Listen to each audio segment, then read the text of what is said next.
Halo semuanya. Jadi di sini kami berempat dari Politeknik Negeri Lampung. Dari Prodi Teknologi Rekayasa Internet akan melaksanakan tugas, yaitu tugas dengan matkul IoT. Dan di sini kami berempat ingin memperkenalkan dulu peserta kami, yaitu ada.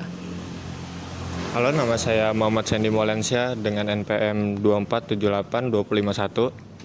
Saya Renaldo Kurnia Sakti dengan NPM 24782061. Saya Fadila Nur Hasana, NPM 247824042. Dan saya Farel Raditya dengan NPM 247824049. Di sini kami diberikan tugas untuk survei dan juga wawancara mengenai apa saja sistem-sistem yang akan kita pelajari atau dapati atau juga bahkan kita membuatnya dari IoT.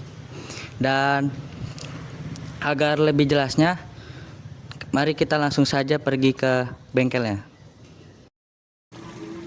Oke, jadi di sini kita sudah sampai di bengkelnya, yaitu bengkel KJM 93 yang berada di Kemiling. Oke, kita langsung aja. Oke.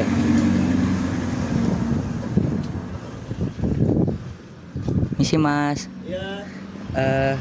Di sini kami dari Polinela Mas. Mau survei bengkel ini boleh? Oh, survei apa sih itu? Ini Mas, survei dari dosen untuk matkul IoT. Oh, iya, Boleh? boleh. Ya. Oke Mas. Kita duduk dulu sini. Oke Mas. Sambil ngobrol. Oke Mas. Boleh duduk sini.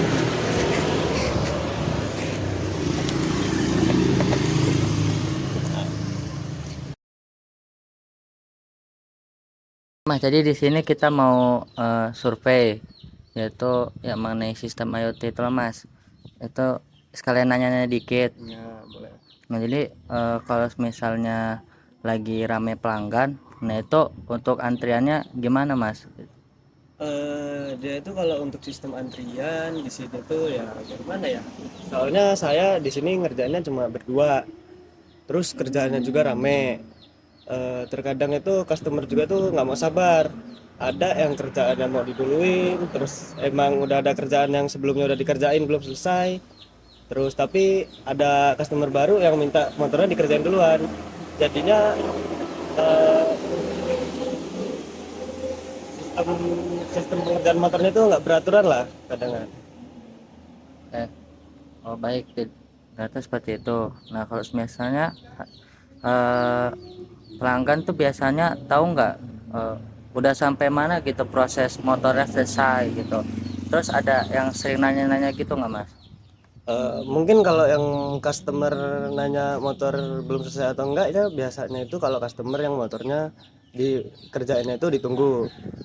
Mungkin dia sambil ngelihat lah ya kita ngerjainnya itu udah sampai mana apa belum. Cuman kalau untuk motor yang misalkan dia nginep atau dia kerjainnya agak berapa hari gitu, misalkan 1 sampai 3 hari, orang-orang itu ya mungkin taunya kalau misalkan dia nengokin aja motornya ke sini. Kalau misalkan udah jadi mungkin kita telepon kalau udah jadi, mungkin kayak gitu sih. Sama. Oh, jadi seperti itu. Kalau misalnya lagi kita mau tanya soal stok barang nih, Mas. Kalau space apa kan biasanya kan butuh banyak spare part gitu. Ya. Nah, susah nggak sih Mas untuk apa cari spare part yang misalnya udah mau habis nih stoknya gitu. Susah nggak nyarinya? Eh, Kalau untuk stok barang, misalkan di sini yang stok terus oli ya.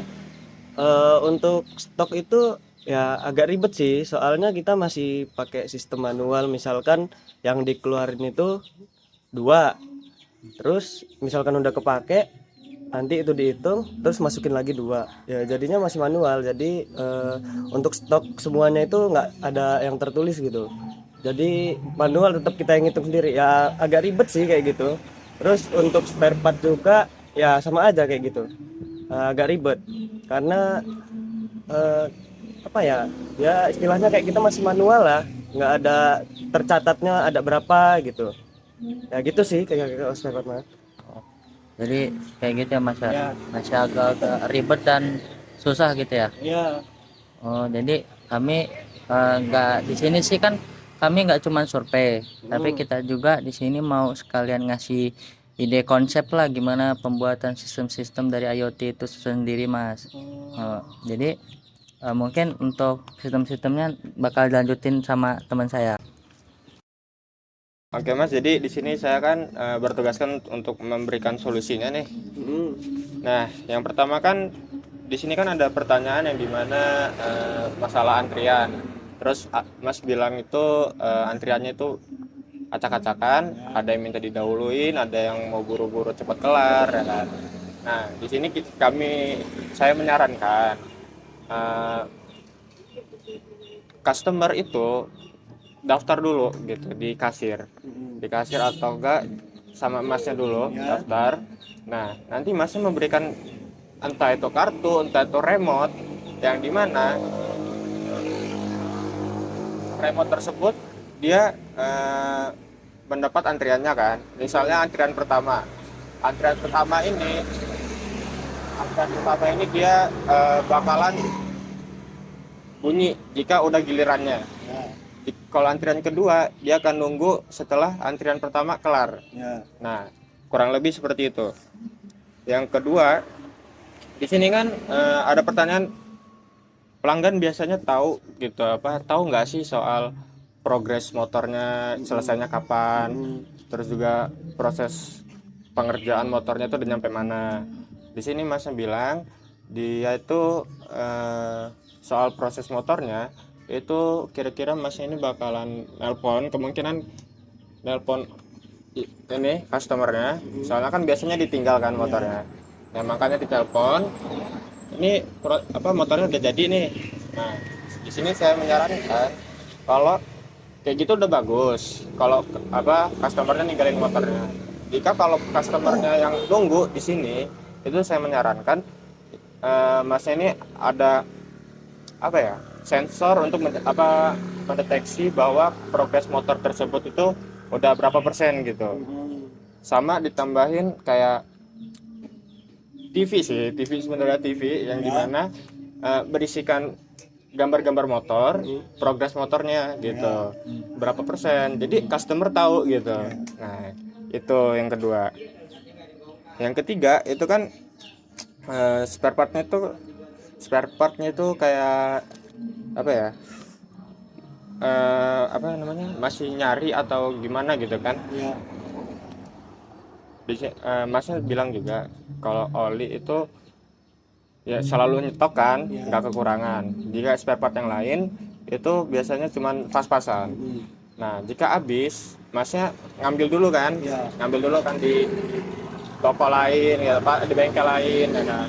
Nah, jadi saya sarankan jika kalau emang spare partnya kosong, itu ada yang namanya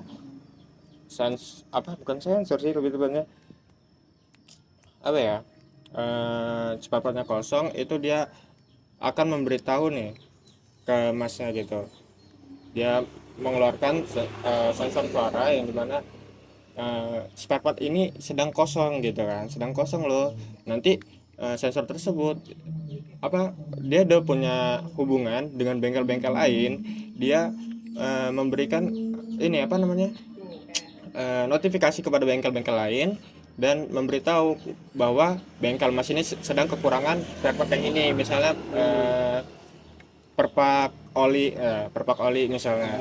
Nah, jadi bengkel tersebut yang dihubungin oleh sensor ini dia bisa tahu nih, wah lagi sedang kekurangan. Nah, bengkel tersebut akan ngirimin perpak oli tersebut ya kan ke sini. Kurang lebih seperti itu. Nah, terakhir nih Mas, dengan solusi yang saya berikan, apakah itu bisa membuat Masnya menjadi lebih membantu lah atau enggak gitu? Ya kalau menurut saya sih ya itu ngebantu banget sih kalau misalnya itu bisa direalisasikan kan. Soalnya ya di sini pengerjaan antrian terus spare part itu masih manual semua, kayak antrian juga masih manual semua. Jadinya ya kalau misalkan ada sistem kayak gitu ya kebantu banget lah. Nah, kebetulan kami ini baru nanya-nanya aja, baru survei, belum belum membuatnya sih sebenarnya Mas ya. Jadi ya kurang lebih kami baru bisa menyarankan aja. Ya kalau kalau kami bisa membuatnya mungkin kami bisa membantu lah. Ya. Itu aja sih kira-kira. Jadi mungkin itu aja Mas dari kita, dari kami berempat lah semuanya.